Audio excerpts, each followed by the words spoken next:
บ่าวใหม่ยูทูบเบอร์และนักตัดต่อเบอร์ต้นๆของหนองเรื่องซิตี้สนใจติดต่อโฆษณาโทรมาได้ที่บ่าวใหม่โทรละสับ02078149507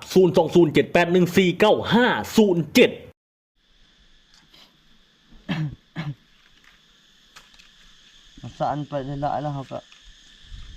ทุบลงมันเป็นงา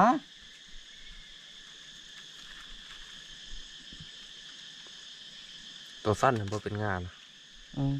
ตัวเล็กตัวนี้นะไม่ต้องทุบลง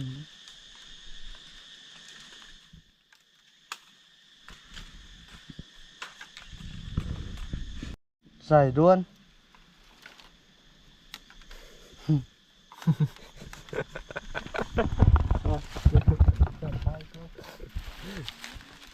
ใส่อัดปลา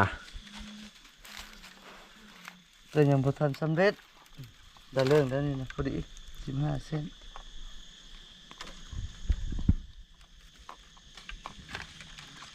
5 โลแล้วนะถ่ายทุ่มคาด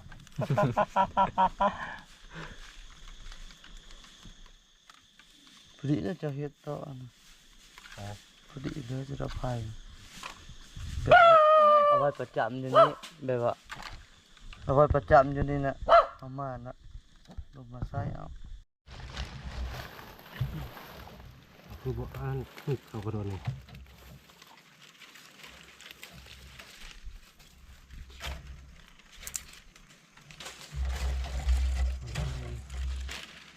ดีกว่า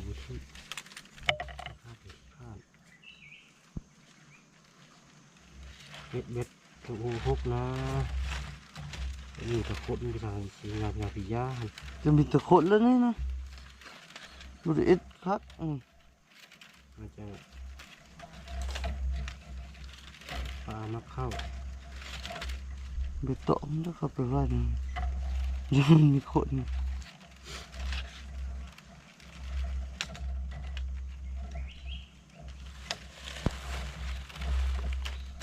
จะโหดระเดะบ่โหดแล้วโหดระเดะ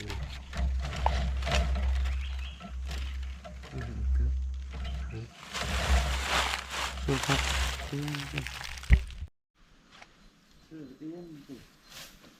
ตอนนี้อันเซอร์เรสเขาข้ามเขาจะไล่ให้แกเอาเนี่ย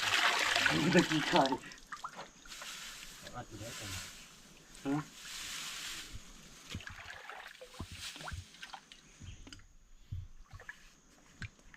ไปปืนกันเนาะ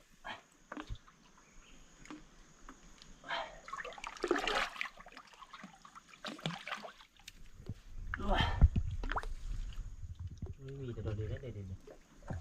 เข้าไปดู ยันแต่มันปึ้งมันหันเลยดูกันด้วยดูตัวนี้นะก้นว่ะ ใช่ตัวก้นทุยนี่เกิด ก้อนใด ก้นทุยนี่ เขาติดก้อนนี้ ก้นใหญ่นี่ก็เขาขึ้นอยู่เลย มีบ่ฮู้ทั้งนั้นขันอัดจิกไว้แล้วเราเท่านี้อย่าตะโอทางนี้จดกันแล้วเราเพิ่มนะครับ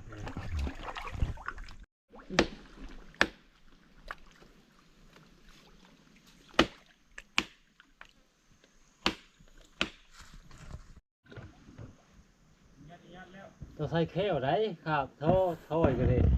เราใส่แค่น้ำมันโอ้สองตัวตะกั้งขึ้น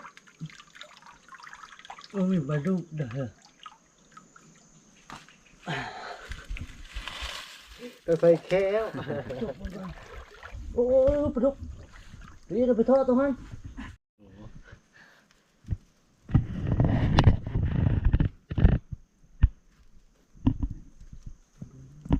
ที่เราเปิดไม้เลย เปิดเลยที ที่ได้ตกทางหน้าเลยโล่งเลยยังจะตัดมือขวาใช่เบิร์นกันเลย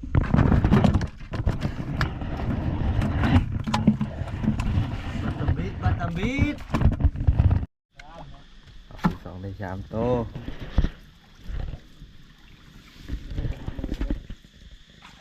เกินกระทะวันนี้ก็พอละ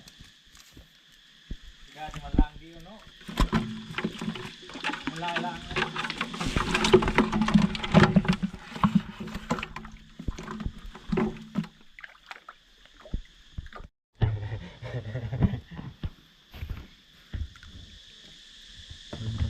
มันจะได้ความลึกอยู่มัน